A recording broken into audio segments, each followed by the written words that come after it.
Olá, eu sou o Marco Evangelista. Serei o seu professor na matéria Direito Civil para o exame da ordem. Comigo você aprende. Eu integro aqui o nosso grupo do CPJU. Você pode contactar agora para esse telefone ou esse site que aparece aí no seu vídeo. Estaremos te esperando. Nos deixe te ajudar a passar nesse exame.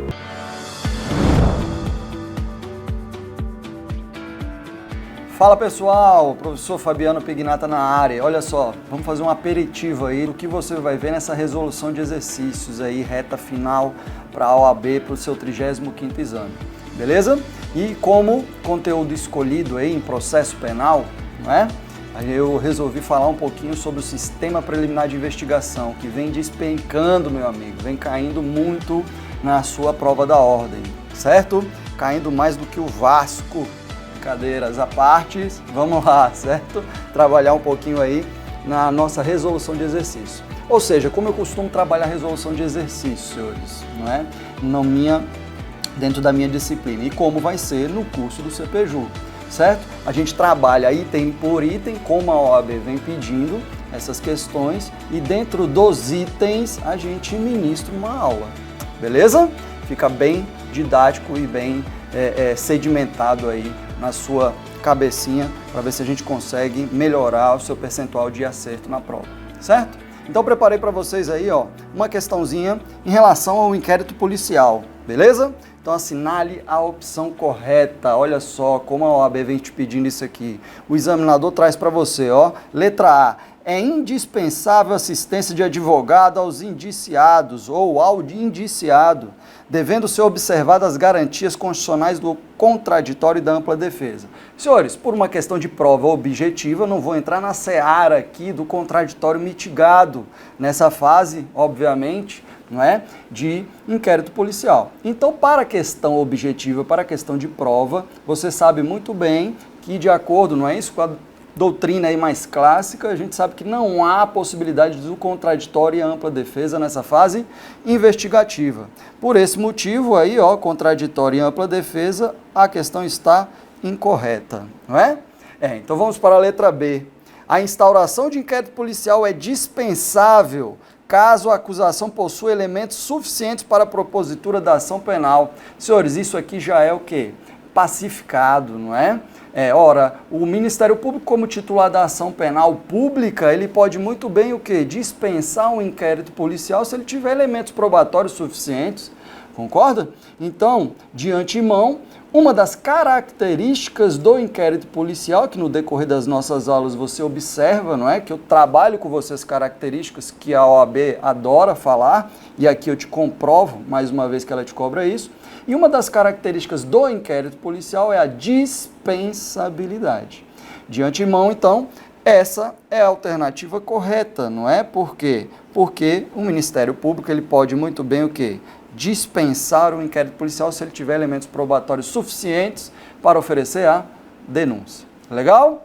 Mas olha só, isso não basta, não é? Porque na resolução de exercício nós não podemos ir até a questão que está correta. A gente tem que trabalhar todos os itens para justamente trazer um maior conhecimento para você no momento da sua prova, certo? Olha o que nos traz a letra C. Trata-se de procedimento inscrito, lógico, inquisitivo, ok, sigiloso, informativo e disponível. Cuidado, senhores, na minha aula, não é? Eu trabalho isso bem com vocês. A disponibilidade, não é, do inquérito policial não se confunde com a dispensabilidade. Dispensabilidade é uma característica. A outra característica do inquérito policial é a indisponibilidade, ou seja, o inquérito não é disponível. Como assim, professor? Ora, ele não é disponível porque a partir do momento que a autoridade policial instaura aquele inquérito policial, ele não pode o quê? Arquivar. Como eu digo, por enquanto, não é? Já que está suspenso os dispositivos do pacote anticrime, só quem arquiva ainda o inquérito policial é o juiz, mediante o quê? Requerimento do Ministério Público. Legal? Então a autoridade policial não arquiva inquérito policial, justamente por conta de quê, professor? desse princípiozinho aqui, ó, dessa característica do inquérito policial, que é a indisponibilidade. Legal? Então você nunca vai confundir com a dispensabilidade, porque o inquérito ele é dispensável, mas é indisponível. Legal? Show de bola. E a letra D, ó, traz uma questão de interceptação telefônica, né? A interceptação telefônica poderá ser determinada pela autoridade policial. Opa, já para por aí, não é? Aqui a gente está falando de uma conduta que guarda reserva de jurisdição, ou seja, interceptação telefônica só pode ser por meio de autorização judicial. Então não compete à autoridade policial, não é? De ofício ou, não é? Autorizar um tipo de interceptação telefônica, haja vista, trata de reserva de jurisdição, tá? Então, só a autoridade judiciária é que determina o quê? A interceptação telefônica. Show? Beleza? Compreenderam? Tá vendo que não tem grandes, né, dificuldades em relação a uma questão da OAB bem trabalhada. Tranquilo? Eu preparei uma outra aqui para a gente tentar dar um gostinho do que você vai ser, né, vai ser trabalhado dentro de sala de aula. Legal? No nosso curso aí do CPJU, relacionados a uma reta final de resolução de exercícios. Beleza? Olha o que a OAB te pediu nessa aqui, ó. O inquérito policial pode ser definido como um procedimento investigatório prévio, cuja principal finalidade é a obtenção de indícios para que o titular da ação penal, quem? O titular, professor? Em regra, na ação penal pública é o quê? O MP, não é? E na ação penal privada, o querelante, ou também chamado ofendido, não é? A própria vítima. Então vamos lá, ó. Indícios para que o titular da ação penal possa propô-la contra o suposto autor da infração penal. Ponto. Sobre o tema, assinale a afirmativa correta. Vamos lá, ó. Letra A. A exigência de indícios de autoria e materialidade para o oferecimento da denúncia torna o inquérito policial um procedimento indispensável. Olha aí, senhores, de novo, não é? Trabalhando as características do inquérito policial. Então, se ligue nisso, tá? A OAB adora e a gente vai trabalhar uma característica por característica em sala de aula. Beleza? Então você sabe, na questão anterior a gente já colocou, né? Aqui, ó, a característica do inquérito é a dispensabilidade, diferente da indisponibilidade. Não é isso? Show de bola, olha só, ó.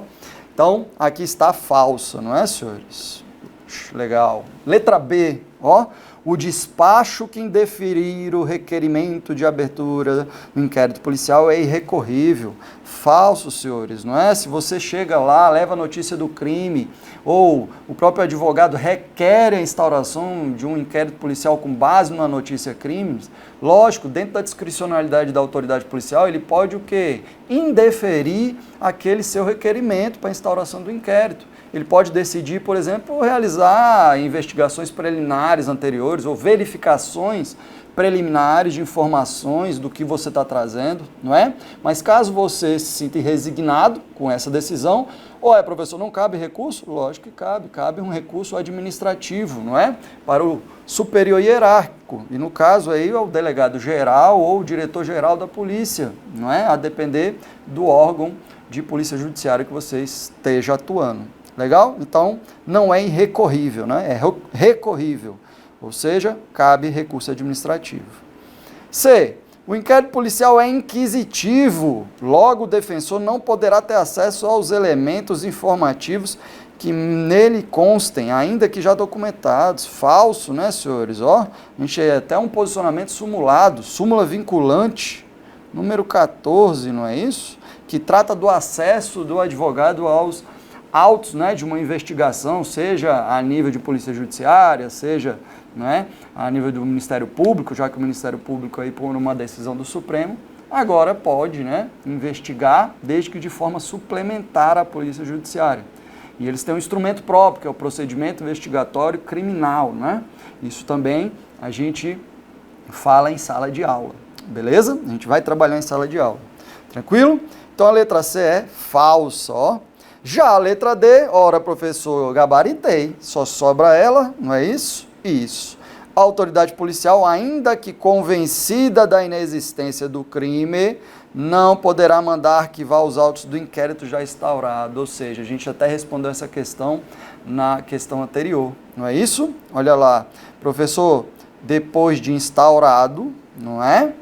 O inquérito não pode ser arquivado pela autoridade policial. Por conta de quê, professor? De uma característica que a gente já falou, ó, por conta da indisponibilidade do inquérito policial. Ou seja, a autoridade policial não determina, não é, a instauração de inquérito. E o MP, professor? O MP arquiva o inquérito policial? Não. O MP só requer o arquivamento, não é? Para quem? Para o magistrado. Ou seja, quem arquiva é o magistrado, beleza? Quem arquiva o inquérito. Professor, e o magistrado arquiva de ofício? Não. Ele pode? Não, não é? Com aí as alterações do pacote anticrime, né, deu a entender que, até por uma questão do sistema acusatório que nós vivenciamos, né, a Constituição Federal nos traz aí no processo penal, deve-se o quê? Reduzir a possibilidade da autoridade judiciária atuar de ofício, não é, senhores? Em excepcionais casos ele pode atuar de ofício. Mas fato é que o arquivamento do inquérito não é um desses casos, beleza? Ou seja, o juiz que arquiva o inquérito, mas só pode arquivar mediante requerimento do Ministério Público. Tranquilo? Então a correta aqui está na letra D de dado, beleza? Show? Fácil demais, né, professor? Poderia cair assim na minha prova. E vai cair, meu filho. Tenha fé. Não é isso? Tenha fé. Então vamos lá, ó. Uma última para a gente matar aí, para você ver o que você vai vislumbrar no curso aí do CPJU, senhores, tá? Você tá vendo que é importante essa reta final para você lembrar dos conceitos, não é isso? Iniciais, os conceitos medianos e finais, que são vistos o quê? Em sala de aula. Beleza? É uma revisão. Então, a resolução de exercício serve para uma forma, na verdade, de relembrar os conceitos anteriores. Legal? Então, olha só. Ó. No tocante ao inquérito policial, é correto afirmar que, letra A, por ser um procedimento investigatório que visa reunir provas da existência, ou seja, materialidade e autoria de uma infração penal, sua instauração é indispensável. Caraca, professor, de novo? Isso, tá vendo? Como a OAB ela repete alguns conceitos para saber se você tem esses conceitos sedimentados aí na sua cabecinha. Beleza? Então, de antemão aqui, senhores, a gente já está vendo que essa questão é o quê? Falsa, né? Primeiro, não existe o quê? Produção de provas na fase investigativa. Cuidado, regra. Não se produz provas na fase de inquérito, se produz elementos informativos, beleza?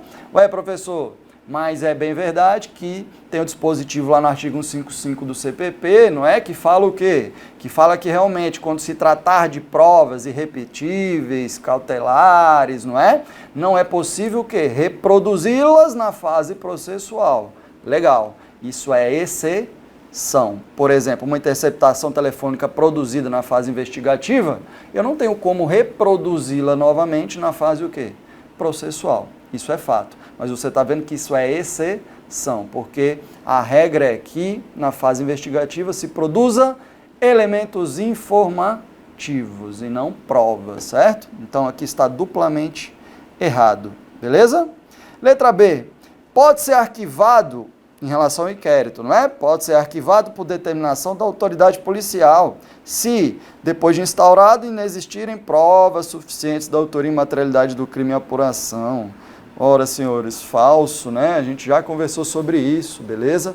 A autoridade policial não arquiva inquérito. Juiz arquiva mediante requerimento do MP. Legal. Letra C.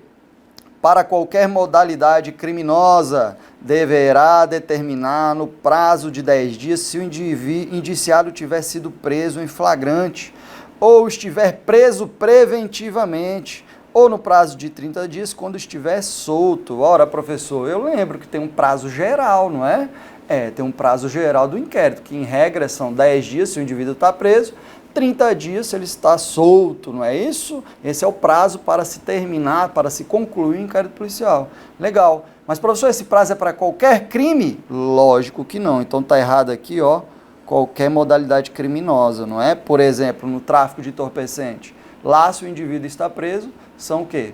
30 dias, não é? Se está em liberdade, 90 dias. Tá vendo que o prazo muda? Ah, legal, professor. Então, correto é a letra D, ó. O inquérito tem valor probatório relativo, mesmo porque os elementos de informação no inquérito policial não são colhidos sob a égide do contraditório e ampla defesa, nem na presença do magistrado. Verdadeiríssimo, né, senhores? Condição aí, tá, de inquisitoriedade dessa fase preliminar, beleza? Isso para a prova objetiva, certo? Porque numa prova discursiva dá para a gente trabalhar, tá, essa possibilidade aí de um contraditório mitigado nessa fase pré-processual. Show? Meus amigos, então, esse é só o quê? Um aperitivo do que você vai ver no nosso curso, tá? Do CPJU, que é o início do nosso curso aí, reta final em exercícios aí para o 35º exame da ordem. Legal? Então, o professor Pignata vai se despedindo aqui. Até a próxima, te aguardo no curso. Um grande abraço, fique bem, hein?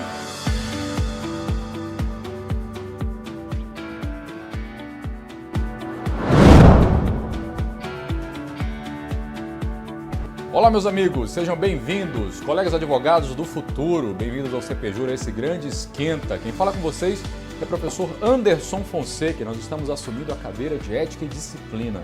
Disciplina muito importante, que tem um peso maior no exame de ordem, que todos nós, colegas advogados do presente, do passado e do futuro, temos que saber. E vamos hoje discutir um pouquinho, trazer aqui algumas dicas, trazer aqui também quais são os temas que nós achamos que são mais essenciais para a sua preparação para o exame de ordem, para essa primeira fase, e também corrigir aqui algumas das questões que aconteceram nos exames passados. Vamos ver qual é a tendência da banca, como é que a FGV tem cuidado deste tema, quais são os temas que são mais propícios a cair no exame de ordem. Lógico, a gente sempre acha que a banca vai inovar, vai fazer coisas diferentes, vai colocar questões aí inusitadas, mas uma verdade que é uma dica para todos os concursos e também para todas as disciplinas é que existe uma tendência, um ciclo que se repete nas questões que são feitas pela banca. Você analisando os últimos exames, as últimas provas, você já tem uma ideia do que eventualmente pode vir a cair no exame seguinte.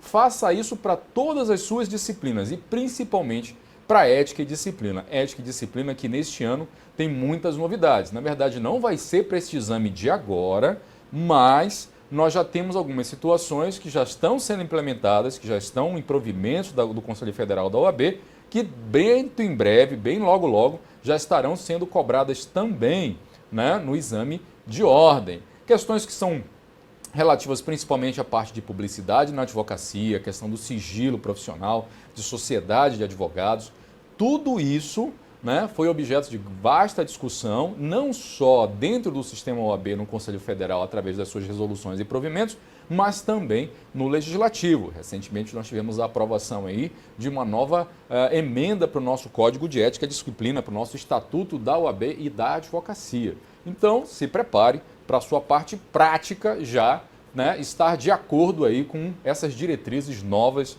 do nosso Conselho Federal da Ordem dos Advogados. E precisamos começar essa saga aqui, né, de aprovação, de chegar neste momento tão esperado de receber a famosa verbeninha, a sua carteira e todos estarem aí nos halls, né, no hall, melhor dito, dos advogados do Brasil, com o ensino aprofundado e sistematizado do nosso Código de Ética e Disciplina, o nosso Estatuto da Advocacia e da OAB. Desnecessário mencionar para vocês aqui do grau de relevância e de importância que essa matéria tem. Não só para a questão acadêmica, não só para a questão de ser aprovado no exame de ordem, mas principalmente para a questão prática, para a sua atuação, para o seu presente e o seu futuro. Nós, advogados, prezamos pela ética e a disciplina. Promotores, desembargadores, juízes, delegados, todos têm ética e disciplina? Tem, mas eles têm por trás de si todo um aparato estatal que, independente de qual seja a ética particular ou pessoal do promotor, do juiz, do delegado, enfim, daquela autoridade pública, tem esse aparato estatal por trás para lhe dar um suporte.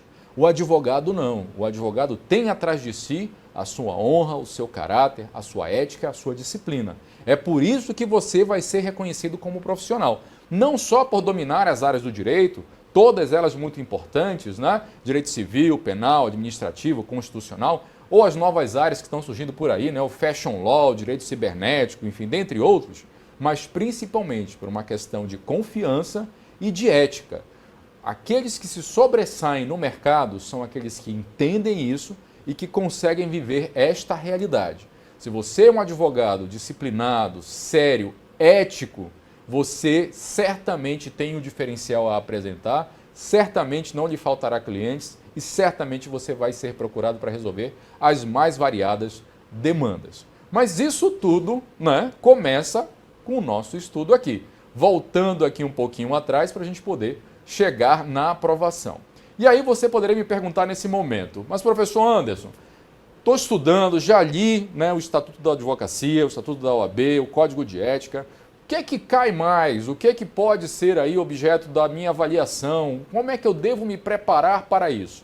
Vamos responder aqui agora. Primeiro, como é que você tem que se preparar para isso? O que que eu sugiro? Leia a legislação seca, leia o Estatuto da Advocacia e da OAB, leia o Código de Ética e Disciplina e leia o Regulamento Geral da OAB. Às vezes as pessoas esquecem também disso, os nossos queridos bacharéis. Nós temos 3, né, legislações bastante importantes no que diz respeito ao sistema OAB. O Estatuto da Advocacia e da Ordem, o Código de Ética e Disciplina e o Regulamento Geral. Tudo isso, né, tem que ser aprendido pelo bacharel que procura ter êxito no exame de ordem. Primeira dica, então, separe esses 3 materiais, coloque na cabeceira da sua cama e faça dele sua leitura noturna, diurna, enfim, de todos os momentos. Leia sistematicamente a legislação seca. Hoje em dia, nós já temos no mercado, e também na internet você encontra isso com uma certa facilidade, uma série de materiais comentados, esquematizados, enfim, de todas as disciplinas, e ética não é diferente. Agora, o que eu sugiro? Grande parte das questões, vocês vão ver aqui comigo daqui a um pouquinho, elas são baseadas sistematicamente na aplicação da legislação seca, da legislação sem comentários. Então, para que você possa se preparar melhor para isso, leia a legislação seca, passe ali à vista. Eu costumo dizer que existe um caminhar nisso daí, né? Uma evolução, na verdade, estágios da leitura da legislação seca. Como é que eu sugiro que você faça? Num primeiro momento, você vai passar os olhos ali na legislação, sem maior rigor científico. Vai ali simplesmente ler como se você estivesse lendo um romance, estivesse lendo um jornal, estivesse lendo uma revista, enfim, o que quer que seja. Vocês já pegaram a ideia. Dá uma lidinha nela toda, né? Sem maiores rigores. E aí você vai agora, depois de ler essa primeira vez, parar alguns segundinhos ali e ler uma segunda vez. Nessa segunda vez você departamentaliza a sua leitura. Bom, vou estudar agora a parte introdutória do Código de Ética e Disciplina, ou do Estatuto, ou do Regulamento. Vou ler agora a parte de sociedade, vou ler agora a parte de deveres do advogado, da advocacia, enfim, vou ver agora a parte de infrações disciplinares. E aí você lê com um pouco mais devagar, um pouco mais de calma, cada um desses itens, tentando entender e internalizar o que a legislação está passando ali para você, ok? Faça isso um exercício diário, isso não é uma vez só na semana, uma vez só no dia. É todo dia até a bendita da aprovação, ok? Você faz isso, dá essa segunda leitura. Quando for chegando mais próximo, e a gente está aqui falando de um esquenta, ou seja, colegas que já estão, colegas do futuro, né? Que já estão se preparando, que já estão lendo, que já estão estudando, já vem numa sistemática ali de preparação e de estudos. Nessa reta final, eu lamento dizer para você se você chegou agora para estudar sobre isso, mas você não vai aqui, tem nenhuma fórmula mágica que de uma hora para outra vai fazer com que você entenda toda a matéria e coloque toda essa legislação na sua cabeça. Você tem que fazer o seu dever de casa, e eu tenho certeza que você já fez, você já leu dessa maneira como eu expliquei aqui, e agora nessa reta final é um passar de olhos. Lembra daquele passar de olhos que eu falei lá no início? Que você abre a legislação e vai lendo ali sem maiores preocupações, olhando como se fosse uma revista, um livro, um romance, enfim? Pois é, existe essa questão, existem várias explicações científicas para isso, né? A neurociência explica como é que o nosso cérebro funciona para captar as informações e, sendo bem objetivo, né, e sendo bem direto, nós temos aqui mecanismos no nosso cérebro que reconhecem aquilo que a gente já viu ali rapidamente no passado. Então, o que a gente está querendo fazer aqui? Você vê rapidamente, num primeiro momento, passa os olhos, depois estuda de maneira um pouco mais aprofundada e agora, na reta final, pronto aqui para o esquenta, já partindo para fazer o exame de ordem, você volta com aquela primeira passada de olhos que a gente deu lá no início, para que você ali ative no seu cérebro a memória, a lembrança daquilo que você estudou, ok? É só passar a vista mesmo, olhando ali, passa o dedo, passa a vista e vai, mas se você estudou previamente da maneira como eu falei aqui, ok? Primeiro passando os olhos, depois aprofundadamente e agora na reta final de novo, só passando o dedo ali, só passando a vista, só passando os olhos, relembrando aquilo que você já sabe, aquilo que está na sua cabeça. O que nós vamos fazer aqui é dar uma dica ou outra para você ir com mais confiança, né, nas questões certas, colocar aqui quais são as questões que geralmente a banca tem exigido e qual é o tipo de preparação que você precisa ter, mas você tem que ter feito o seu dever de casa. E o melhor lugar para você fazer o seu dever de casa é aonde? Aqui com a gente, aqui no CPJU. Tá ok? Vamos junto então? Vamos embarcar nessa conversa aqui agora? Bom, próximo passo da nossa conversa aqui é dizer exatamente quais são os temas que a banca tem apresentado com maior frequência. Como eu mencionei, e acredito que todos vocês já sabem, um estudo sistematizado para aprovação num concurso público e no exame de ordem leva ao estudo das provas anteriores. Você tem que pegar as provas aí dos últimos 5 anos, pelo menos, e dar uma olhadinha e tentar já resolver essas questões, ok? Não vai deixando isso para o final, não. Estudou hoje um assunto?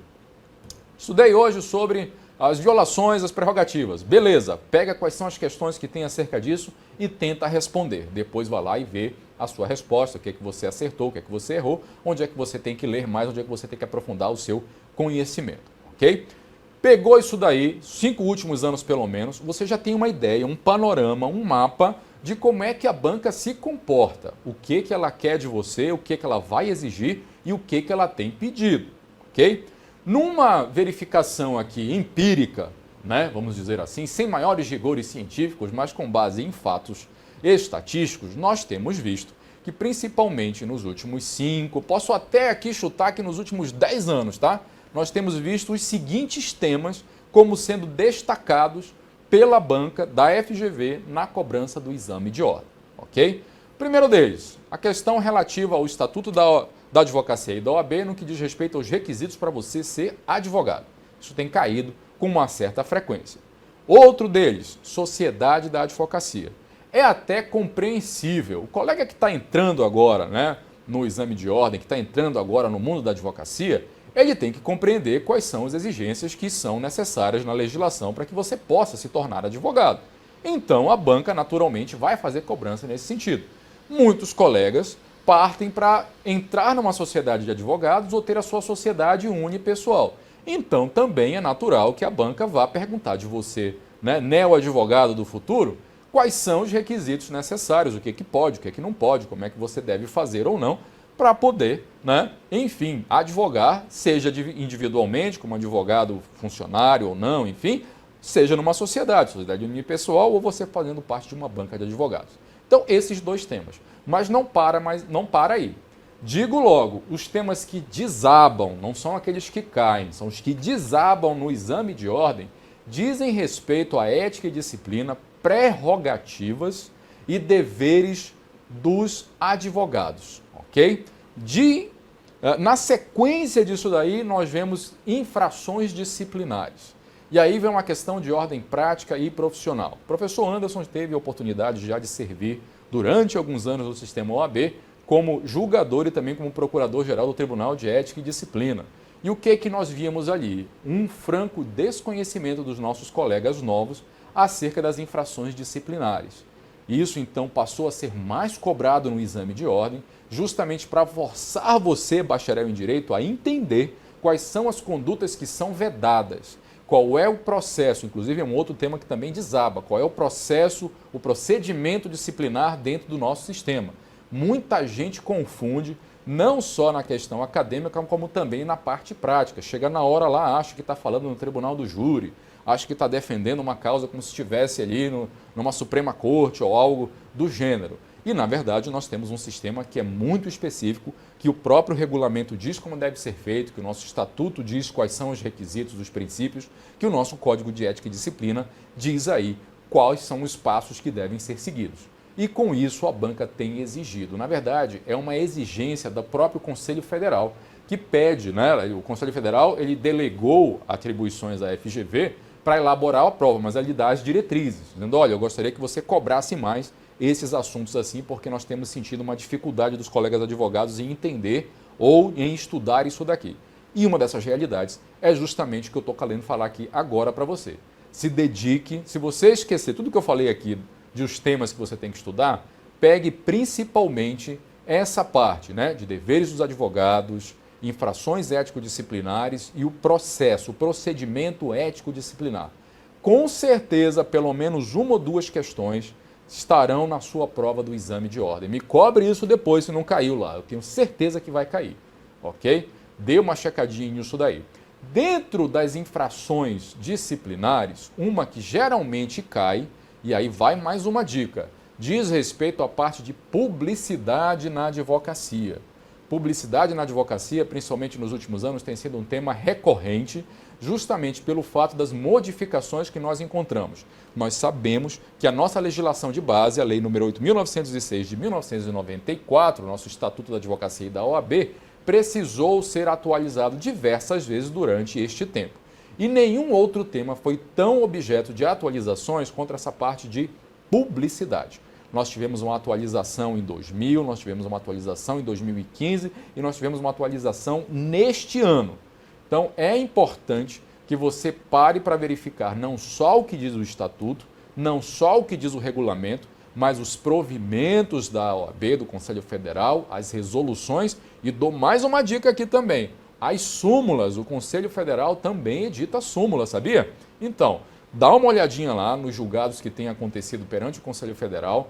Você encontra isso facilzinho na internet, é só você colocar lá o www.cfoab.org, parte de legislação, tem tudo que eu estou falando aqui. Você baixa 0800 de graça, exatamente este código que eu estou usando aqui, que foi editado pelo nosso Conselho Federal, com todos os provimentos e todas as resoluções. Dê uma olhadinha nisso, principalmente na parte de publicidade. Como eu falei aqui, são questões recorrentes, não só na parte acadêmica, na parte do exame de ordem, mas também na parte prática. Eu sei que nem sempre dá para a gente responder todas as questões, mas pelo menos essas aqui são aquelas dicas, né, vamos dizer assim, dicas quentes para que você possa se preparar melhor, direcionar o seu estudo, principalmente nessa reta final. Não se tem muito mais tempo, você já estudou, você está certamente preparado, mas você tem que manter a calma. Esse também é uma outra dica, né? Mantenha a calma, mantenha o foco, direcione aí o seu estudo com inteligência naquilo que é mais relevante para esse momento, para você lograr a aprovação, ok? Uma última dica para a gente terminar aqui, já começar a responder as nossas questões. É exatamente esse últimozinho fio da meada que eu acabei de dizer aqui. 90, e aqui é uma estatística da Anderson Foundation, tá? Da Fundação Anderson de Aprovação e Exame de Ordem.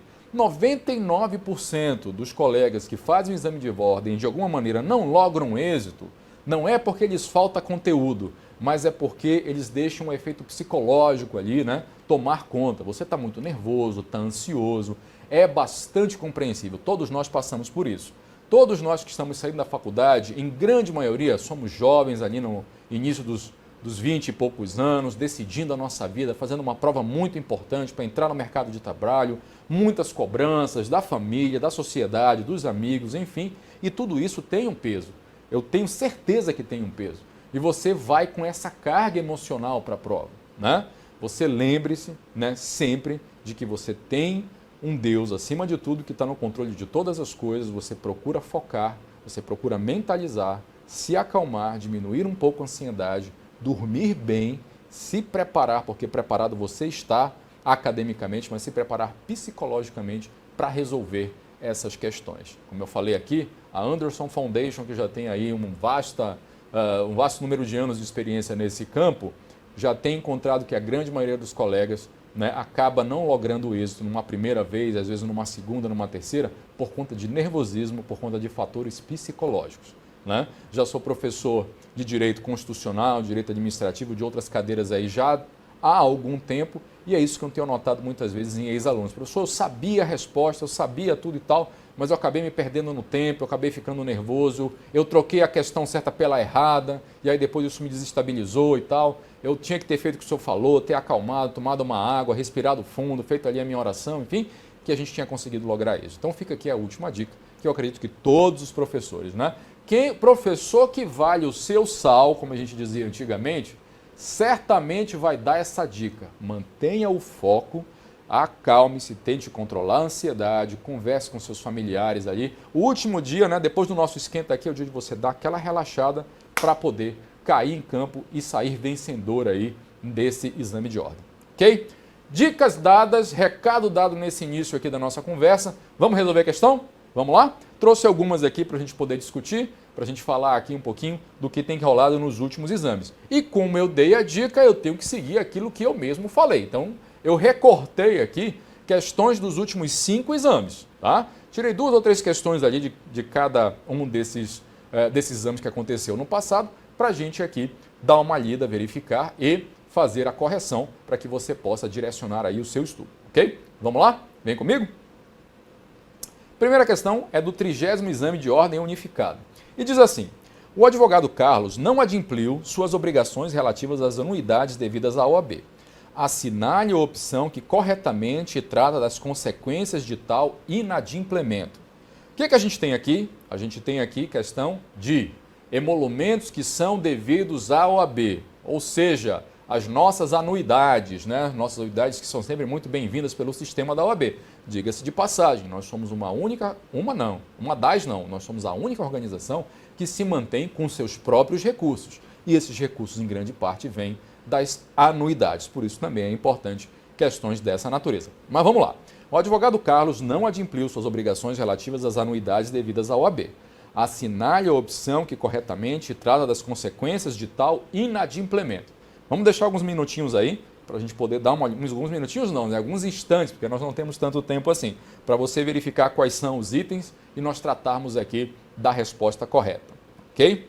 Lá, rapidamente, itens A, B, C e D, todos eles basicamente falando aqui do tempo necessário, né, para você aí resolver essa questão, para você ser notificado sob pena de suspensão, enfim, quais são as circunstâncias aí que nós temos em relação a isso, ok? Vamos lá então ver qual é a resposta correta? Resposta correta é a letra C. Carlos deverá quitar o débito em 15 dias contados da notificação para tanto, sob pena de suspensão mediante processo disciplinar. Na terceira suspensão por não pagamento de anuidades, será cancelada a sua inscrição. Eu pediria que você marcasse aqui, né, esse item e também algumas situações aqui. O período aqui dos 15 dias contados da notificação para tanto, né? E aqui essa parte sob pena de suspensão. Por que eu quero que você marque isso? A época em que essa questão foi feita, não tínhamos ainda alguns julgados, não do Conselho Federal, mas sim da Justiça, do nosso querido STJ também, em relação a essa questão. Quando a gente olha lá nosso Código de Ética e Disciplina, nós verificamos que é uma falta disciplinar do advogado ele não manter aí atualizado o pagamento das suas anuidades, ok? Você acaba sendo sujeito a um procedimento ético disciplinar para poder, primeiramente, pagar ou depois, então, receber aí a reprimenda, que no caso é a suspensão. Então, a primeira coisa que eu tenho que colocar aqui para vocês. Primeiro passo é quitar o débito em 15 dias contados da notificação para tanto, ou seja, a OAB é obrigada a notificar o colega inadimplente para primeiro sanar este débito, ok? E a contagem desses 15 dias, de acordo com resoluções do nosso Conselho Federal e que já está também no nosso estatuto, é feito em dias úteis, tá? Então você já pode pegar essa dica aí. Sob pena de suspensão mediante processo disciplinar. É aqui que a questão muda um pouquinho de figura, né? Lá da época de 5 anos atrás para agora. Por quê?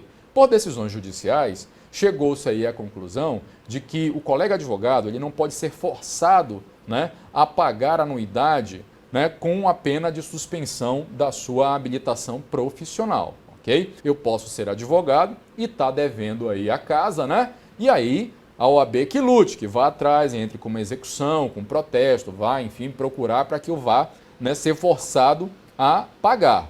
um dos mecanismos de forçar o colega a adimplir aí a sua anuidade era justamente a questão da suspensão da sua carteira, da sua inscrição, da sua atividade como advogado. Entenderam as cortes que isso daí não é possível, então jurisprudencialmente, se essa questão fosse elaborada para o dia de hoje, essa questão aqui seria inevitavelmente retirada. Por quê? Porque o entendimento agora das cortes é de que não há possibilidade de eu suspender o colega advogado que está inadimplente. Essa decisão judicial acabou entrando no nosso sistema OAB e aí, agora, a partir de hoje, nós não fazemos, nosso sistema, né? Nós não fazemos mais isso, tá? Então, agora a OAB tem que notificar o camarada, aguardar lá o tempo e aí caminhar pelos métodos tradicionais de execução, né? Protesto, execução judicial, enfim, para poder receber, ok? Então, essa última parte aqui dessa questão não estaria mais válida para os dias de hoje, mas vale aqui como registro, ok? Próxima questão. Jailton, também do 30º Exame de Ordem Unificado. Jailton, advogado, após 10 anos de exercício da advocacia, passou a apresentar comportamentos incomuns. Após a avaliação médica, ele foi diagnosticado com uma doença mental curável, mediante medicação e tratamento bastante demorado. Segundo as disposições do Estatuto da Advocacia e da OAB, o caso do advogado Jailton incide em causa de, letra A, suspensão do exercício profissional, letra B, impedimento para o exercício profissional, letra C, cancelamento da inscrição profissional ou letra D, licença do exercício profissional. O que acham os senhores? Jailton aí, que recebeu de presente, infelizmente, após uma avaliação médica, um diagnóstico de uma doença mental curável, mediante medicação e tratamento, bastante demorado, pode fazer o que, de acordo com o Estatuto da Advocacia e da OAB? Suspender a sua carteira, vai ser impedido do exercício profissional, vai ter a sua carteira cancelada, ou ele pode solicitar uma licença do seu exercício profissional. O que você acha? Bom, vamos ver o que a banca acha sobre isso, né? A resposta certa, de acordo com o nosso Estatuto da OAB e da Advocacia, é licença do exercício profissional. Vamos marcar aqui a palavra licença. Por quê?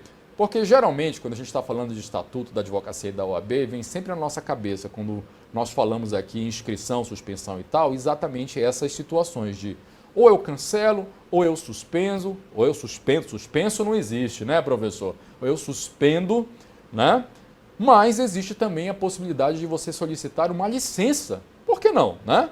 Você solicita uma licença justificadamente, dizendo que você vai passar por um determinado momento aí de tratamento de saúde, como é o caso aqui da questão, e uma vez resolvida essa situação, você retoma, pede para que seja baixada, né, a sua licença, e você retoma o exercício profissional. Então, neste caso aqui, resposta correta, licença do exercício profissional. Ok? Próxima questão agora do 33º Exame de Ordem Unificado. O renomado advogado José deseja editar para fins de publicidade, lembra que eu falei ainda há pouco? Vamos grifar aqui, ó. Publicidade, importante. Cartões de apresentação de suas atividades profissionais como advogado. José, especialista em arbitragem e conciliação, já exerceu a função de conciliador junto aos órgãos do Poder Judiciário. Além disso, José atualmente é conselheiro em certo conselho seccional da OAB e é professor aposentado do curso de Direito de certa Universidade Federal. Considerando as informações dadas, assinale a afirmativa correta. Basicamente, quando vocês estão lendo aí os itens, eu vou logo dizer o que eles querem aqui perguntar de você. Eles querem saber se você sabe o que o advogado pode utilizar como informação no seu material de divulgação de publicidade. Ok? Eu posso citar que eu tive um cargo relevante, eu posso citar que eu sou um conselheiro da OAB, eu posso citar que eu tenho um título acadêmico, eu posso citar, né, que eu tenho aí desenvolvido atividades no Poder Judiciário, no Ministério Público, enfim, onde quer que seja. Basicamente é isso que a questão está querendo dizer aqui para a gente. E nós vamos verificar o que o Estatuto da Advocacia e da OAB e o que a banca assinalou. Resposta correta aqui dessa questão, letra D. É vedada menção nos cartões de apresentação de José a sua condição de conselheiro do Conselho Seccional, bem como a pregressa atuação de José como conciliador. Todavia, autoriza-se a referência dos cartões à atividade de professor universitário. Nosso Código de Ética e Disciplina, o nosso Estatuto da Advocacia e da OAB, eles trazem uma premissa muito importante da advocacia. A advocacia, ela não é uma mercancia, você já deve ter ouvido isso também. Ele não é um comércio, ok? A gente não é, enfim, nós somos produtores de produtos serem colocados na prateleira. Nós vendemos um serviço, né, que é baseado em confiança e na expertise, né, de cada um que se desenvolve a advogar, enfim, a entrar neste mercado. Então, para preservar isso que é uma aura que vem lá do passado, né, dos primórdios da advocacia, não só no Brasil, mas no mundo, né, a questão de você representar alguém ser uma honra, né, devido ao seu conhecimento técnico, sua inteligência, enfim, sua oratória, né, nós preservamos isso daí, o nosso Código de Ética e Disciplina, o nosso Estatuto da Advocacia da OAB preserva isso daí e nós não podemos associar, né, a atividade da advocacia com outras atividades mercantis e também com outras situações que venham a reboque disso a pretexto de conseguir clientela. Então, nessa circunstância aqui, o nosso querido José, ele não pode, por exemplo, utilizar do fato de ele ser conselheiro seccional para alardear isso daí no seu cartão profissional, né? E tentar trazer cliente. Olha, me procura aqui que eu sou conselheiro, eu vou lá e eu resolvo os problemas, né? Ou então mencionar aqui, olha, conciliador do Tribunal de Justiça, tá aqui sou advogado, conciliador do Tribunal de Justiça, conselheiro do Tribunal de Ética, conselheiro da OAB, etc. e tal. Isso aí acaba fazendo com que os pratos da balança não estejam bem equilibrados, né? Uma pessoa que eventualmente não tem essa mesma experiência, não vai estar, um advogado, né, que não tem essa mesma experiência, não vai estar em pé de igualdade com o José, que ele pode ter sido tudo isso, mas ele não ter, né, de novo, lá, o conhecimento técnico necessário para advogar. Então, ele pode mencionar o fato de que ele é professor universitário, tendo em vista a questão da atividade acadêmica, mas as demais situações que nós encontramos aqui não são possíveis. Ok? Próxima questão. Luiz Felipe, advogado, mantém uma coluna semanal em portal da internet destinado ao público jurídico. Para que a conduta de Luiz Felipe esteja de acordo com as normas relativas à publicidade da profissão de advogado, ele poderá. Muita atenção aqui, vai logo dando uma lida aí nas questões, mas eu logo mencionando aqui. Publicidade, já mencionei de novo, né? Questão que desaba no exame de ordem, como vocês estão vendo aqui. E agora, mais ainda, no que diz respeito à publicidade pelos meios eletrônicos, tá? E-mail, internet, Instagram, TikTok, tudo isso aí já está vislumbrado no nosso estatuto, no nosso código de ética, nos provimentos e nas resoluções. Ok? Isso não é de agora, tá bom? Nós tivemos algumas atualizações, mas não é de agora que nós estamos tratando deste assunto. Então é muito comum a gente encontrar essa questão, por exemplo, aqui, né? Como nós estamos lendo, coluna semanal em portal na internet destinado ao público jurídico, né? O que ele pode fazer aqui? Debater causas sob patrocínio de outro advogado, externar posicionamento que induz o leitor a litigar, responder a consulta sobre matéria jurídica de forma esporádica, fazer referência ao seu telefone e ao e-mail de contato ao final da coluna. Isso aqui é um erro que acaba acontecendo também na ordem prática. E eu vou dar logo a resposta correta aqui. A letra C, responder a consulta sobre matéria jurídica de forma esporádica. Não só na internet, mas na publicidade de uma maneira em geral, seja ela televisionada, seja ela na rádio, seja ela no Instagram, seja ela, enfim, nos meios de comunicação de massa ou sociais, o advogado tem que manter a sua postura e tem que manter a sua ética, manter aí a disciplina no que diz respeito às suas manifestações. Então, de maneira nenhuma, né, é possível que você, como advogado, vá debater uma causa sob o seu patrocínio ou o patrocínio de outro advogado, né? No sentido de dizer lá, não, o colega lá está errado, né? Se tivesse comigo essa causa eu teria ganho, porque eu faço isso, faço aquilo outro. Não é possível, inclusive é uma infração disciplinar, ok? Externar posicionamento que induz o leitor a litigar é uma outra forma também, muitas vezes, de induzir a pessoa a entrar em juízo, né? Aquela situação lá, né? Tem algum problema aí, teu nome está sujo, você acabou de ser demitido, olha, eu acho que você devia entrar na justiça, me procure que eu vou resolver isso daí. Isso não é possível também, ok? Não se deve agir dessa maneira, o código expressamente veda. Agora, responder a uma consulta sobre matéria jurídica de maneira esporádica, isso pode. A gente vê isso a todo tempo. De vez em quando sai alguma matéria no jornal, na televisão, nas redes sociais, e aí um advogado é chamado para comentar. Não só da própria OAB, mas da comunidade em geral, né? Especialista lá em direito cibernético, em direito penal, em direito civil, em direito de família, agora falando sobre aborto, adoção. As mídias sociais às vezes procuram um colega ali para dar a manifestação dele. O que não pode acontecer é a habitualidade disso, né? E daí pode transparecer uma consulta que está sendo dada ali periodicamente. Então, para evitar essa confusão, eu quero ir com o doutor da televisão, né? Eu quero ir lá porque ele é bonito, quero ir lá porque ele fala bonito, porque ele fala legal, etc. Não é bem por aí. Então, você ser chamado uma vez ou outra, ok, que não pode transformar isso daí num hábito. Okay? E o último item aqui, fazer referência ao seu telefone e e-mail de contato ao final da coluna. Ou seja, você escreve o melhor artigo acadêmico, manda para o jornal lá e tal, e coloca no finalzinho, né? Advogado, endereço, telefone, e-mail, me procure. Não pode, né? Você pode fazer a dica aí do procure um advogado da sua confiança, né? Procure a OAB para indicação de um profissional, algo nesse sentido. Mas direcionar, como a gente está verificando aqui, não é possível, ok? Próxima questão. A sociedade, olha aí que eu falei para vocês também, né? Essa é já do 31º Exame de Ordem Unificado, Sociedade e Advogados. A Sociedade Antônio, Breno, Caio e Diego Advogados Associados é integrada exclusivamente pelos sócios Antônio, Breno, Caio e Diego, todos advogados regularmente inscritos na OAB. Em um determinado momento, Antônio vem a falecer. Breno passa a exercer mandato de vereador, sem figurar entre os integrantes da mesa diretora da Câmara Municipal ou seus substitutos legais. Caio passa a exercer em caráter temporário função de direção em empresa concessionária de serviço público. Considerando esses acontecimentos, assinale a afirmativa correta. O que a questão está pedindo aqui da gente? O seu conhecimento sobre sociedade da advocacia, o que acontece quando um sócio falece, quando um outro resolve se afastar para um mandato eletivo e tem um agora que passa a exercer de caráter temporário uma função de direção em empresa concessionária de serviço público. Ou seja, essa sociedade da advocacia, ela vai se desfazer? Quem que vai assumir aí a responsabilidade dos processos e dessa sociedade?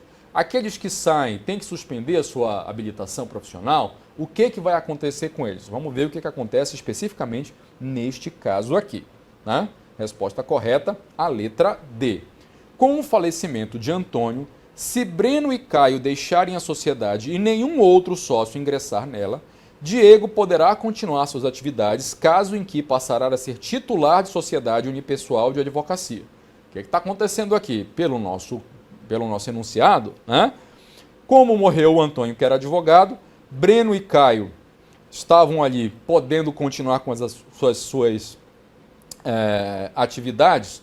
Não, porque eles acabaram exercendo aí funções que são incompatíveis com o direcionamento da sociedade. Então, por isso, vem aqui a ressalva, né? Se eles deixarem e nenhum outro sócio ingressar nela, o Diego, que é quem sobra nessa conversa aqui, seria o camarada continuar com as atividades, mas agora já transformando isso numa sociedade unipessoal de advocacia. Ok? Próxima questão. O advogado Fernando foi contratado por Flávio para defendê-lo extrajudicialmente, tendo em vista a pendência de inquérito civil em face do cliente. O contrato celebrado por ambos foi assinado em 10 de março de 2015, não prevista a data de vencimento. Em 10 de março de 2017, foi concluída a atuação de Fernando, tendo sido homologado o arquivamento do inquérito civil junto ao Conselho Superior do Ministério Público. Em 10 de março de 2018, Fernando notificou extrajudicialmente Flávio, pois este ainda não havia adimplido os valores relativos aos honorários contratuais acordados. A ação de cobrança de honorários a ser proposta por Fernando prescreve em... Basicamente, a questão está querendo saber aqui se você reconhece o prazo prescricional para execução para a cobrança de honorários advocatícios e a partir de quando ela vai incidir. As questões trazem aqui uma média entre 3 e 5 anos e datas as mais variadas que estão aqui no enunciado. Sem maiores delongas, nós vamos aqui já para a resposta correta, que é a letra B, 5 anos contados de 10 de março de 2017. Por quê? Foi este momento em que foi concluída a atuação de Fernando como advogado, né, do nosso cliente aqui, né, do Flávio, né?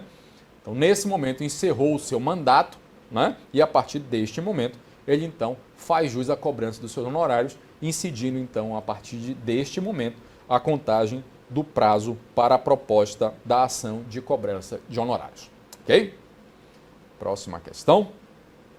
A advogada Clotilde, em manifestação oral em juízo, proferiu algumas palavras sobre o adversário processual do seu cliente. Na ocasião, a pessoa mencionada alegou que teria sido vítima de crime de injúria. Considerando o disposto no Estatuto da Advocacia e da OAB, é correto afirmar que... Bom, aqui a gente vai, enquanto vocês estão lendo aí os enunciados, né, os itens aí a serem preenchidos, vamos aqui a nossa breve explicação. O quesito está perguntando da gente sobre o quê? O que está nas entrelinhas aqui para a gente poder desvendar logo isso? Se é uma questão que está falando de advogado e manifestação, seja ela oral ou escrita em juízo, né, com palavras um pouco mais ásperas, um pouco mais incidentes, em relação ao adversário processual, o seu ex-adverso, nesse instante aí, a parte que se sentiu constrangida alegou injúria. O que a banca quer saber é se você compreende quais são os limites da imunidade profissional que o advogado tem. Poderia Clotilde ter feito isso? Ela vai ter que responder pelo crime de injúria? Qual será aí a solução dessa questão? Vamos ver aqui agora. Letra C. A imunidade profissional conferida a Clotilde assegura que as palavras proferidas não constituem injúria. Contudo, ela poderá responder disciplinarmente perante a OAB pelos excessos que tiver cometido. Bem redondinha aqui a questão, ok? Temos como advogados uma imunidade profissional, justamente porque, vocês já devem também ter ouvido isso, se não ouviram, vão ouvir agora pela primeira vez. A advocacia não é profissão para covardes, ok? As pessoas têm que ter o seu destemor, têm que ter aí a sua atividade a levar à frente muitas vezes contra interesses os mais variados. Então, com isso, eventualmente, você vai se deparar com circunstâncias um pouco mais ásperas, né? Mais árduas durante a profissão.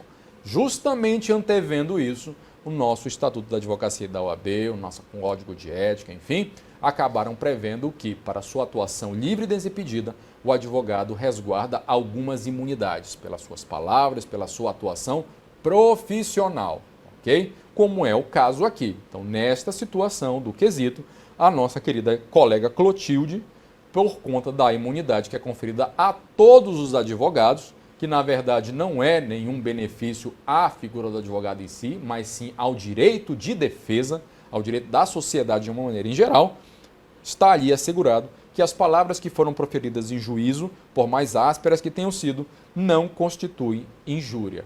Contudo, se ela abusar um pouquinho da sorte, tiver, errado um pouco na mão ali e exagerado nesse seu patrocínio, ela poderá eventualmente responder de maneira disciplinar perante a OAB, ok?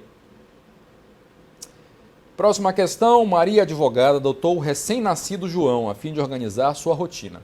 Maria verifica que tem contestação a apresentar em 15 dias e audiência agendada em 40 dias em processos distintos, nos quais figura como única advogada das partes que representa.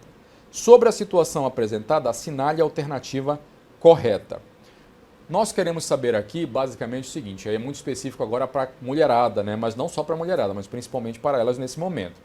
Mulheres têm um direito especial no que diz respeito aí ao seu período de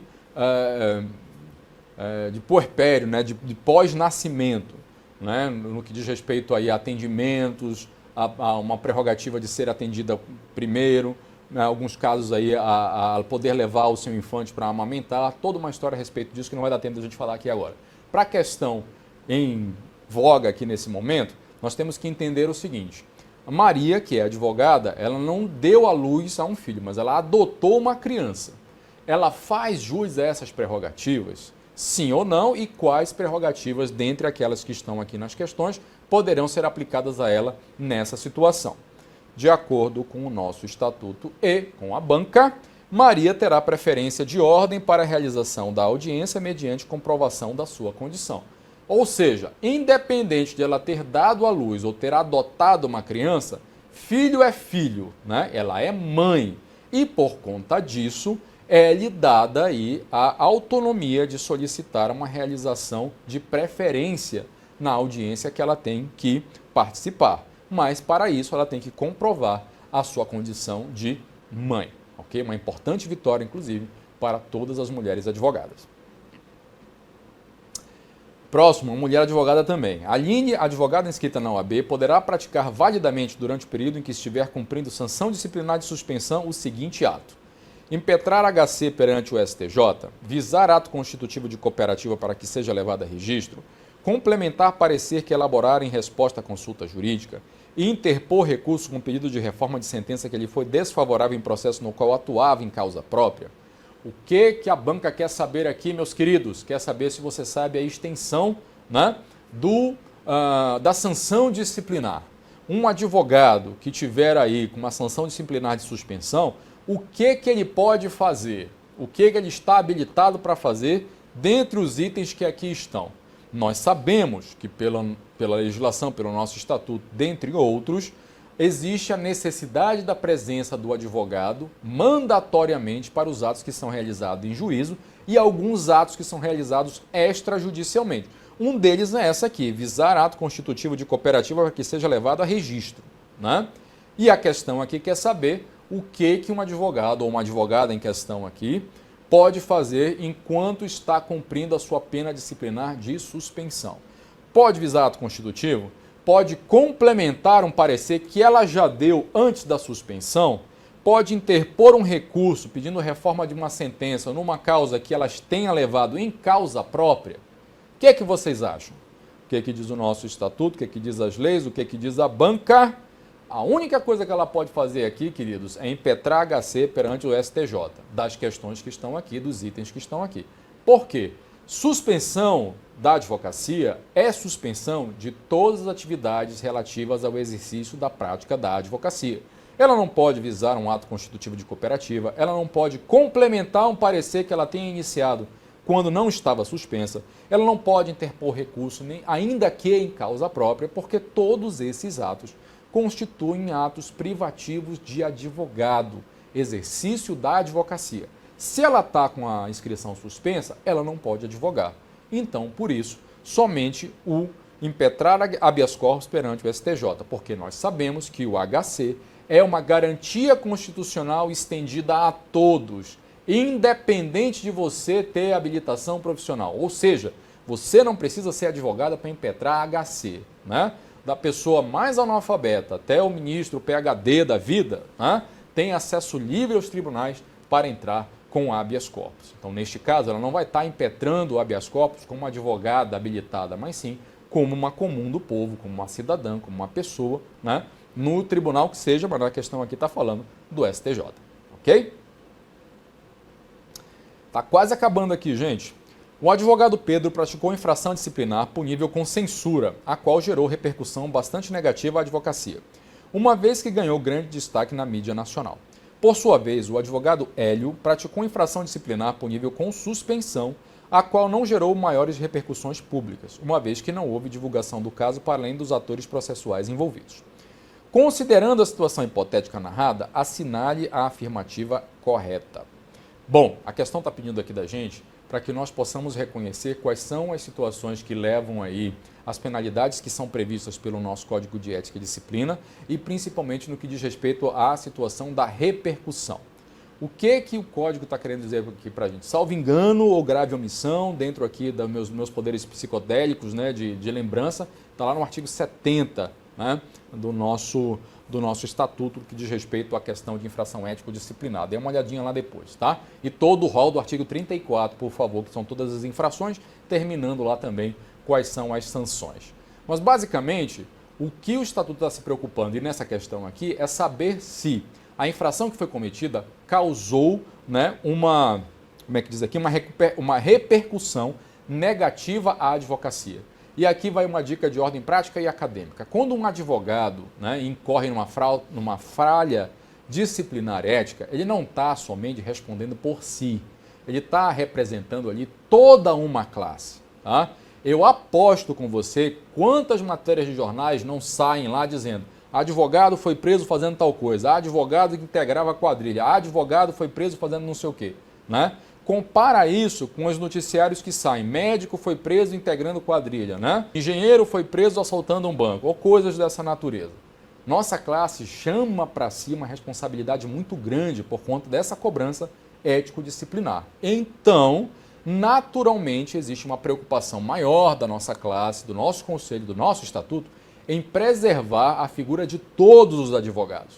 Então, uma falta que você cometa, que eu cometa, não fica só na minha esfera pessoal. Isso afeta a comunidade da advocacia, a todos os advogados. Por isso, essa questão da repercussão bastante negativa à advocacia, o que pode levar a uma suspensão, a uma censura, dentre outras circunstâncias, até uma exclusão, ok? No que diz respeito aí às sanções que são previstas.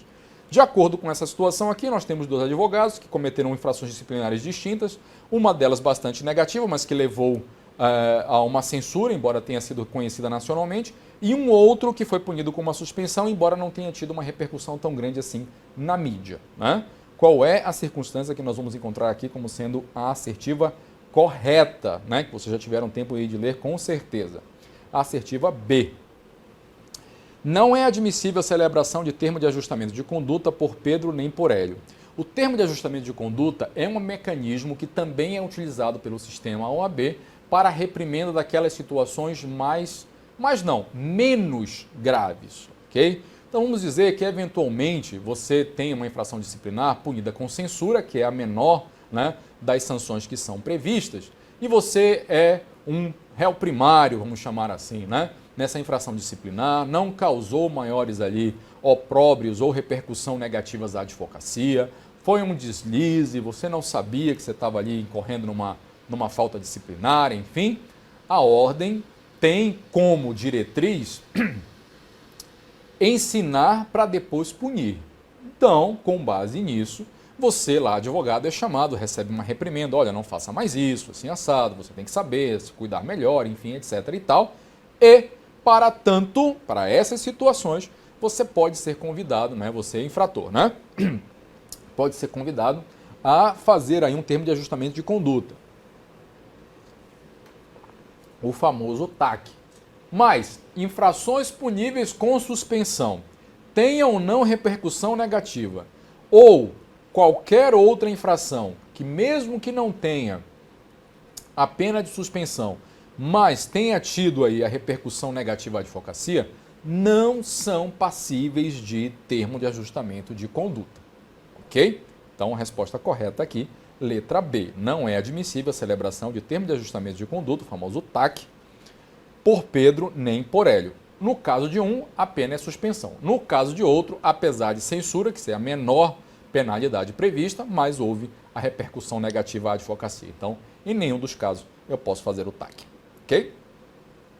Meus queridos, tempo passa rápido quando a gente está se divertindo. Eu espero que vocês tenham gostado. Eu gostei bastante desse nosso primeiro encontro, de ter resolvido essas questões, passado essas dicas.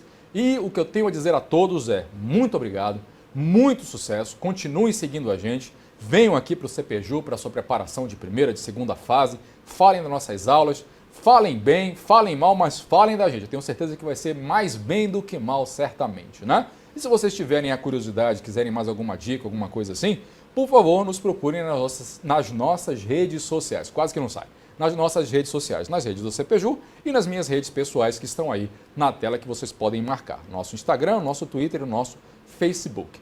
Nós estamos seguindo aí essa hashtag e peço que todos coloquem aí, passamos juntos, nós aqui do CPJU e você ali que representa esta casa, representa essa metodologia vitoriosa no seu sucesso. O seu sucesso é o nosso sucesso também. Muito obrigado e muito sucesso a todos. Até uma próxima.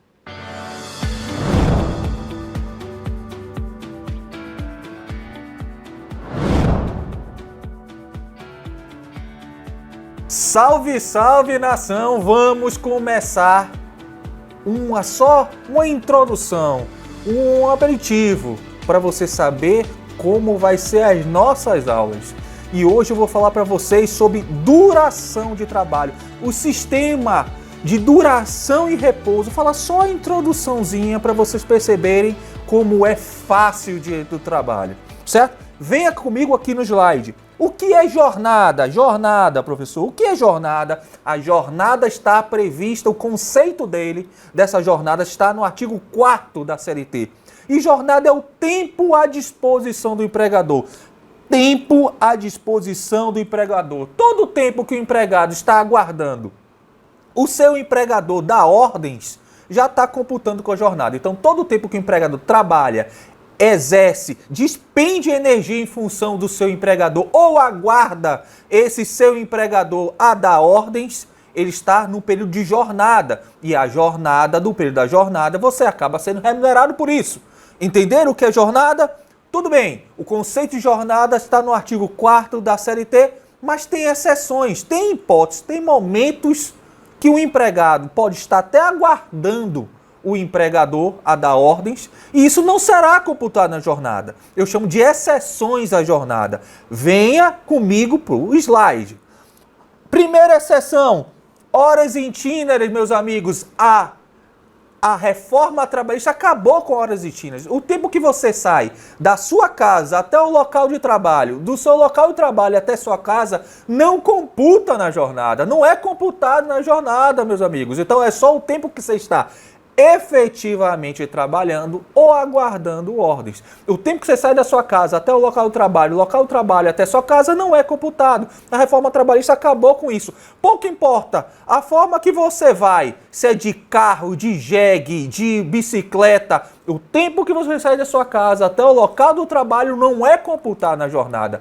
Entenderam? Então, horas detidas no dia do trabalho basicamente foi revogado com a reforma trabalhista. Segunda exceção, sobreaviso e prontidão. O período que você está de sobreaviso ou prontidão, que será um tema de uma outra aula, sobreaviso e prontidão não é computado na jornada. O tempo que você fica aguardando ordem na sua casa, o empregador te chamar para você prestar o serviço, sobreaviso ou prontidão, não é computado na jornada. Não é computado na jornada, não é remunerado, ele é remunerado à parte. Então, você trabalha 8 horas, passou um período de sobreaviso e no período de sobreaviso você vai ganhar, se você tiver de prontidão, 2/3 do valor da hora que você estiver de prontidão e sobreaviso, 1/3. Entenderam? Então, não computa na jornada o período de sobreaviso, apesar de ser remunerado. Sobreaviso, 1/3, prontidão, 2/3. Sobreaviso, 1/3 no período máximo, 1/3 no período máximo de 24 horas, prontidão, 2/3 do valor da hora, no período máximo, 12 meses. Outra coisa que pode cair na sua prova é tempo esperado pelo motorista, o tempo que o motorista profissional fica aguardando carregar o caminhão ou passando naquelas fiscalizações. Esse período, que é chamado tempo de espera, não é esperado, de espera do motorista. Então, espera do motorista, aguardando o carregamento e fiscalização, não é computado na jornada, mas é remunerado com 30% do valor da hora. Então, esse período que ele fica aguardando carregar e passa na fiscalização, naqueles postos de fiscalização na estrada, não computa na jornada, mas é remunerado no percentual de 30% do valor da hora. Outra observação. Se você chegar 5 minutos antes e sair 5 minutos depois da sua jornada, então você chegou 5 minutos antes das 8 e saiu 5 minutos antes das 18 horas, com 2 horas de intervalo, esses 5 minutos antes, esses 5 minutos depois, não é computado na jornada, não é considerado minutos extras, você não recebe a mais por isso, certo? Mas se você passar dos 5 minutos antes e passar dos 5 minutos depois, aí sim, ultrapassando esse limite de 5 antes, 5 depois, isso incorpora na sua jornada e você acaba sendo remunerado. Lembrando, observação, o acordo convenção coletiva não pode ampliar esse limite de 5 para um período maior, mas 30 minutos antes, 30 minutos depois, isso não será considerado. O acordo não pode fazer isso. O acordo convenção coletiva não pode ampliar esse limite de 5 minutos antes e depois da jornada para não ser remunerado em uma situação pretérita, certo? Então, tenha isso de concepção, ok? Escolha própria, isso cai, não despenca na sua prova. E olha o que eu estou te falando, já caiu várias vezes, você vai ver como você consegue responder. A palavra-chave, a dica mestra é que toda vez que por escolha própria do empregado, o empregado ficar na empresa para desenvolver uma atividade particular que ele queira, ficar estudando, jogando bola, jogando sinuca, estudando ou fazendo culto ecumênico, se for por escolha própria, não será computado na jornada. Mas se o empregador impor ao empregado que ele participe dessas atividades, não por escolha própria, mas imposição, esse período que ele estiver desenvolvendo essas atividades será computado na jornada. Entenderam, meus amigos? Então, palavra-chave. Se você fica na empresa depois do horário, isso será computado? Seja por uma questão climática, você não quer tomar chuva, ou por uma insegurança, ou para desenvolver uma atividade particular, será computado? Procure na sua questão se foi por escolha própria ou por determinação do empregador. Se foi por determinação do empregador, será computado. certo? Se for por escolha própria do empregado, não será computado. Ok? Vamos aqui mais especificamente observar. Por escolha própria. Se o empregado, por escolha própria, por uma questão de proteção pessoal, com medo de um assalto ou para não tomar uma chuva, ficou dentro da empresa, por escolha própria, não será computado na jornada. Por escolha própria, para fazer uma atividade particular, seja uma questão religiosa, participar de um culto ecumênico, descansar, lazer, estudo, se alimentar, o tempo que você gasta se alimentando, acabou o expediente, você tem mais, vou te dar uma refeição aqui depois do expediente, se quiser você toma o seu café aqui, não será computado esse período, porque foi por escolha própria, não foi impositivo. Atividade de relacionamento, higiene pessoal, troca de uniforme, todos esses, se for por escolha própria, não será computado na jornada. Questão clássica da sua prova. Você trocar o uniforme, computa na jornada? Depende. Se for em posição do empregador, você tem que trocar dentro da empresa. Você não pode vir com o seu uniforme. Se for em posição do empregador, será computado. Mas se por escolha do empregado, ele prefere chegar com outra roupa, suado, para não ficar suado, e trocar na empresa, por escolha própria, não será computado. Certo? E aí eu vou até antecipar uma coisa que pode cair na sua prova.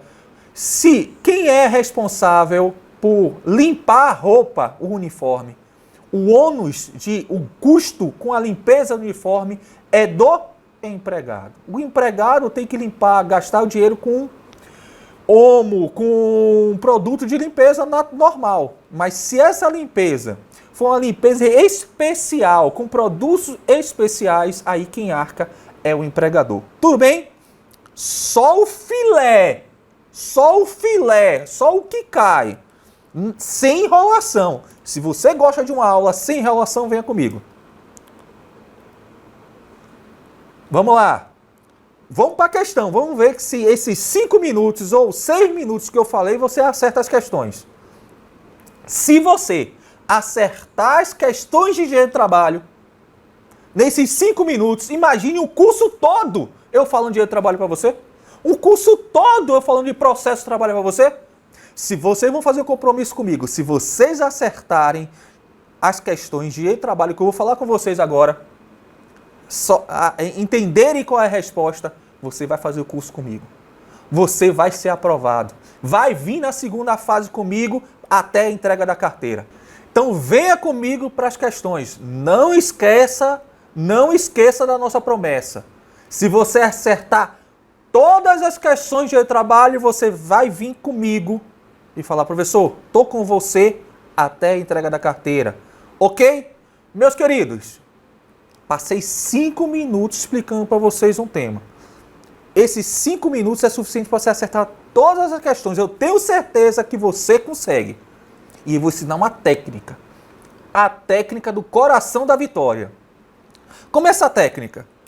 Você, quando estiver lendo a questão, as assertivas, e você entender que a letra A parece verdade, você só faz uma banda do coração da vitória.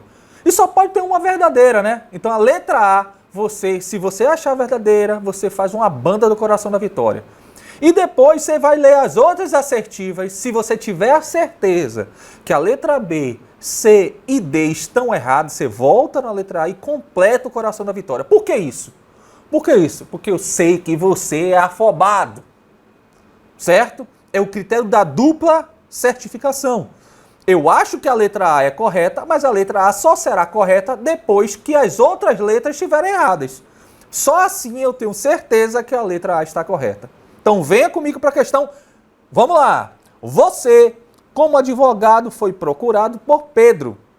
Então Pedro te procurou. Você sempre vai desenhando. Para ajuizar uma ação trabalhista em face da sua ex-empregadora.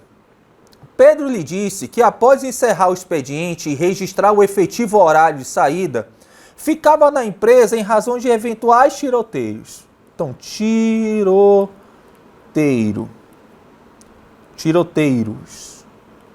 Certo? Então o Pedro ficava na empresa por quê? Porque ele tinha medo de tiroteio e ficou na empresa. Por escolha própria? A palavra-chave é escolha própria ou determinação do empregador. Foi escolha própria? Foi. Ele ficou porque ele quis. Não foi imposição da empresa. Então o tiroteio vai computar na jornada? Não. Nos meses de verão, ocasionalmente permanecia na empresa para a espera de escoamento da água decorrente de chuvas fortes. Ele ficava na empresa porque ele queria, porque ele não queria se molhar. Foi imposição da empresa ele ficar na empresa depois do horário, em razão das chuvas? Não. Então a chuva também ele não será computado esse tempo que ele ficava aguardando passar a chuva. Aí ele continua. Diariamente, após o expediente, havia culto ecumênico, né? Para participação voluntária. O culto ecumênico era imposição da empresa ou era participação voluntária? Porque ele queria participar, era voluntário, não era obrigatório. Então, culto, se era facultativo e voluntário, também não será computado.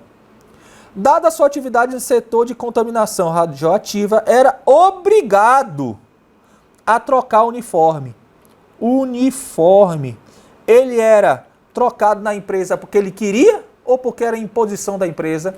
Era imposição da empresa, era obrigado. Então esse tempo de troca de uniforme será computado.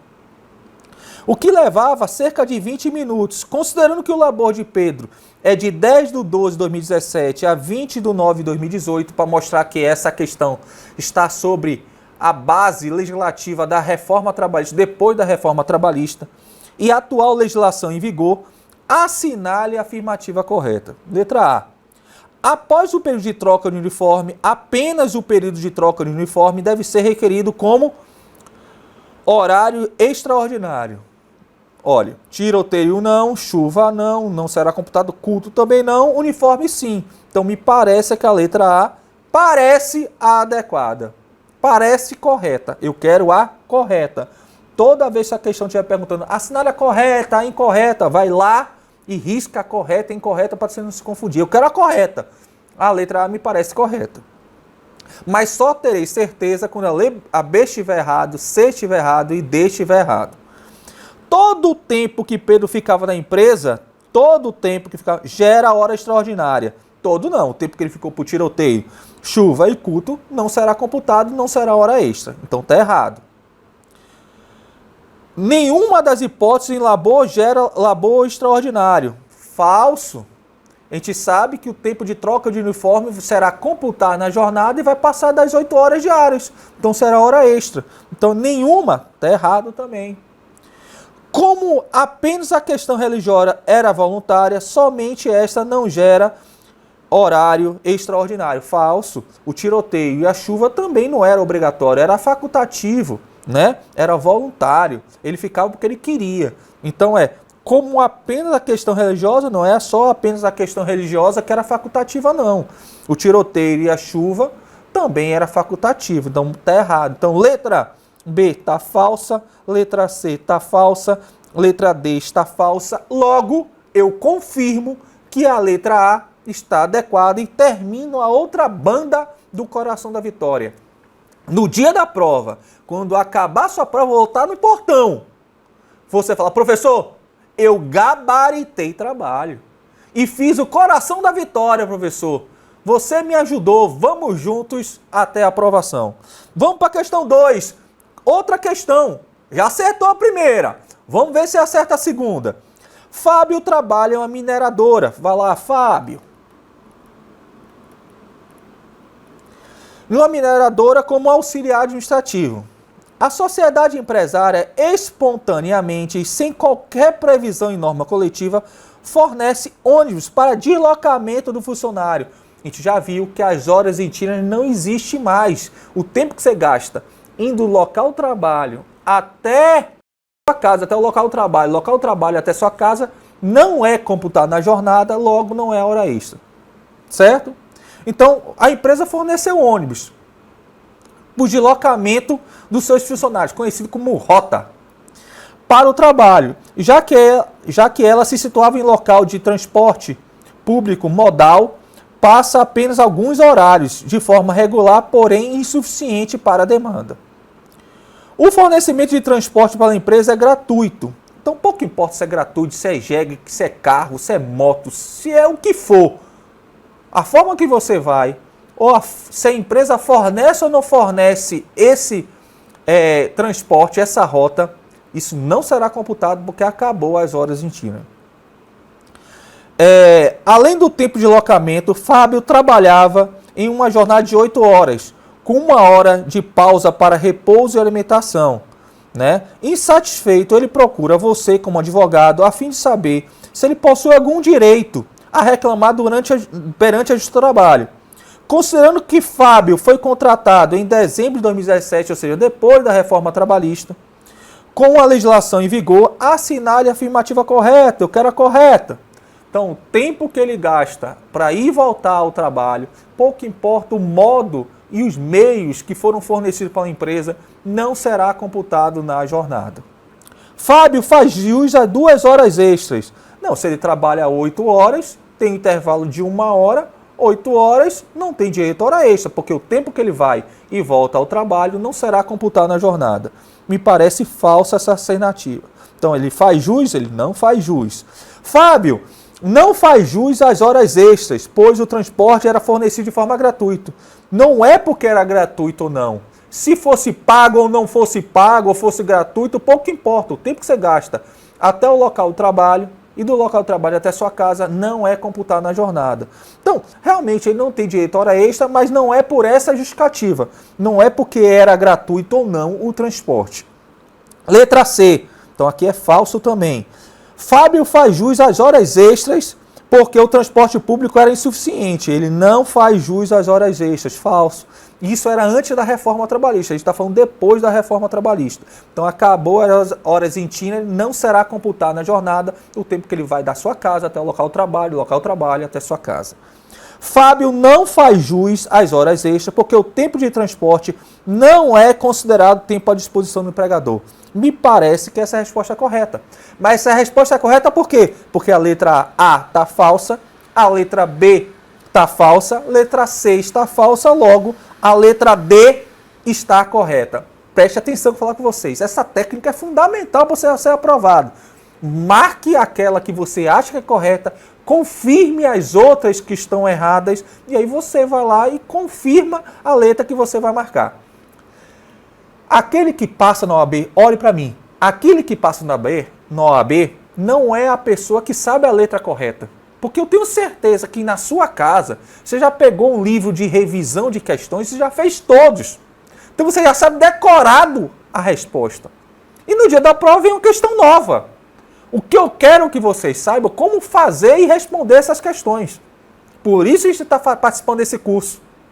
Ok? Então, meus queridos, preste atenção. Mais importante do que você achar a resposta correta, porque a afirmativa está correta, é saber. Porque as outras estão erradas. Porque na próxima prova, que não vai ter para você, que você vai ser aprovado, você já sabe que aquele conteúdo pode vir de outra forma e você sabe a resposta. Então, quando você estiver estudando, não só se preocupe com a questão correta. Identifique os erros nas outras. Você está estudando mais, você está se preparando mais. É assim que você é aprovado. Ok? Vamos lá. Mais uma questão para a gente finalizar, tá bom? Tem várias, mas veio mais uma. A promessa nossa. Acertou uma, acertou a segunda, vamos para a terceira. Se acertar, vem comigo. Paulo trabalha das 7 às 16. Paulo trabalha de 7 às 16. Dispondo de 1 hora para intervalo. De 7 a 16 dá quantas horas? Dá 9 horas, menos 1 hora de intervalo que ele fica parado para o almoço, dá 8 horas. Então ele trabalha efetivamente 8 horas até agora. De 7 a 16 com 1 hora de intervalo.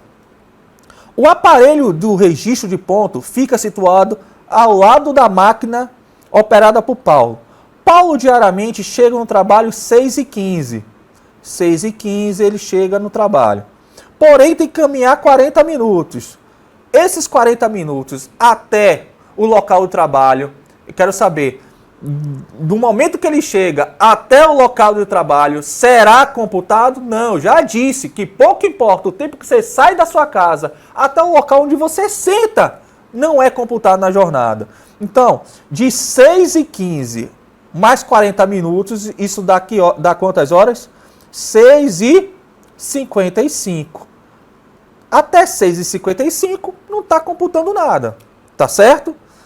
Ele caminha por 40 minutos até o início do efetivo trabalho. Para que não chegue amarrotado, ele opta por trocar, olha, opção, não é obrigatório, é facultativo. Ele opta por trocar o uniforme antes de iniciar a jornada e gasta 5 minutos.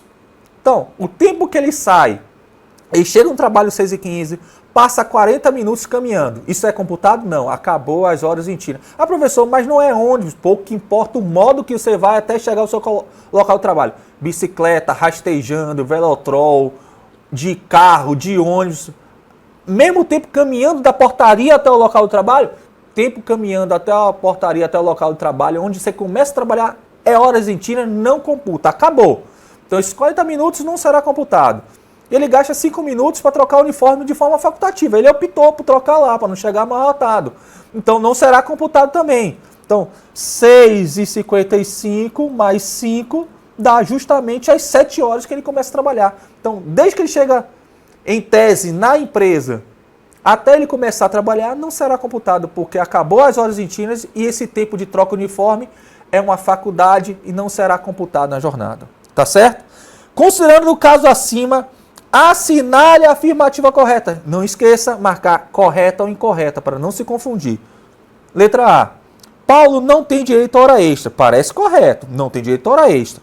Uma vez que o tempo despendido do empregado desde a sua residência até a efetiva ocupação no posto de trabalho e o seu retorno, caminhando ou por qualquer outro meio de transporte, inclusive fornecido pelo empregador, não será computado na jornada por não ser tempo à disposição do empregador. Parece correto? Parece. O tempo que ele gasta 40 minutos não será computado, porque acabou as horas em tira. Letra B. Mas eu vou marcar, já vou marcar a letra A? Não, eu só faço uma banda no coração da vitória. Letra B. O tempo gasto de 5 minutos para a troca de uniforme, Paulo faz jus. Ele faz jus não, porque era facultativo, foi uma opção, não foi obrigatório. Então o tempo que ele gastou para trocar o uniforme não será computado. É falso.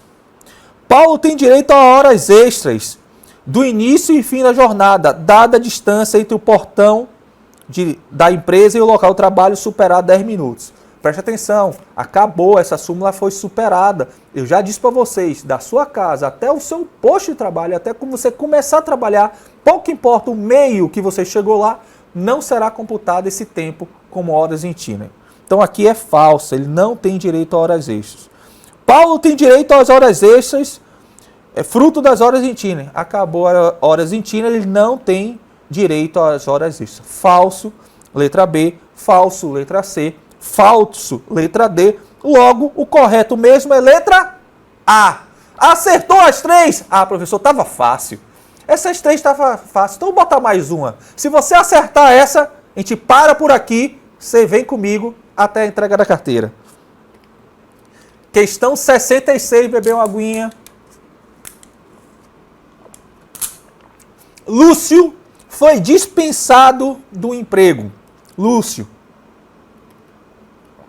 Trabalhou 17 de 11 de 2017 a 20 de 3 de 2018, depois da reforma, por seu empregador. Na sociedade empresária em que trabalhou, Lúcio batia cartão de ponto apenas no início e no fim da jornada, sem considerar o tempo de café da manhã. Vem cá, o tempo que ele gastava tomando café da manhã é computado? Ele era obrigado a tomar café na empresa? Ou ele podia já tomar café em sua casa? Era uma opção. Se era com opção, então o café, o tempo que gastava com café, não será computado na jornada. É uma opção, é facultativo. Não foi obrigatório, não foi imposição da empresa. De troca de uniforme, que consistia em vestir um jaleco branco e um tênis comum que ficava no posto do empregador. Essa troca de uniforme poderia ser feita em casa? Poderia. Foi imposição da empresa? Não. Então, o uniforme não será computado também, período de troca. E o tempo que jogava ping-pong após almoçar, já que fazia em 15 minutos. e poderia ficar jogando até o término do intervalo. Ele jogava ping-pong porque era obrigatório ou porque ele queria? Porque ele queria, era facultativo.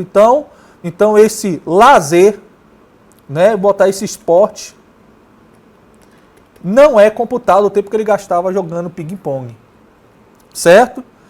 Você foi procurado por Lúcio como advogado para ingressar uma ação pleiteando horas extras, pelo tempo indicado no enunciado, não constante no controle de ponto.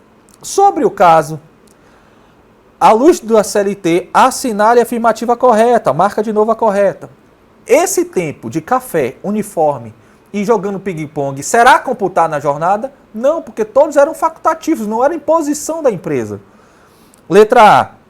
Lúcio não faz jus às horas extras pelas atividades indicadas, pois as mesmas não constituem tempo à disposição do empregador. Por que não constitui tempo à disposição do empregador? Porque era facultativo, não é obrigatório. Ok, meus queridos? Então, parece que a letra A está correta? Parece, mas eu não vou marcar. Só vou marcar a letra A, terminar a banda do coração da vitória, completar o coração, depois que eu acabar, ter a certeza que a letra B, C e D estão erradas. Letra C, B.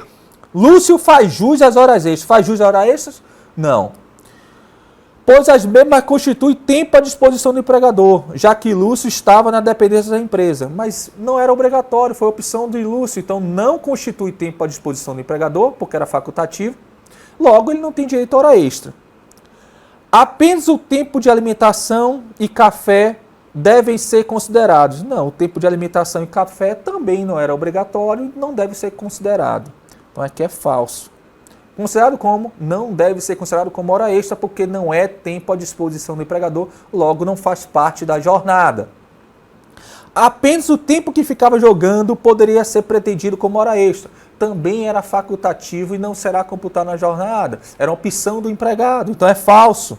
Então, se letra B está errada, letra C está errada, letra D está errada, qual é a letra correta?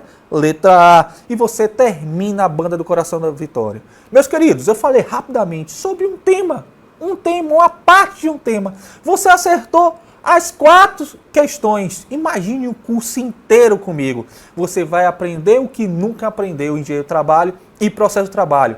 Venha comigo e vamos gabaritar Direito do Trabalho e Processo do Trabalho na sua OAB.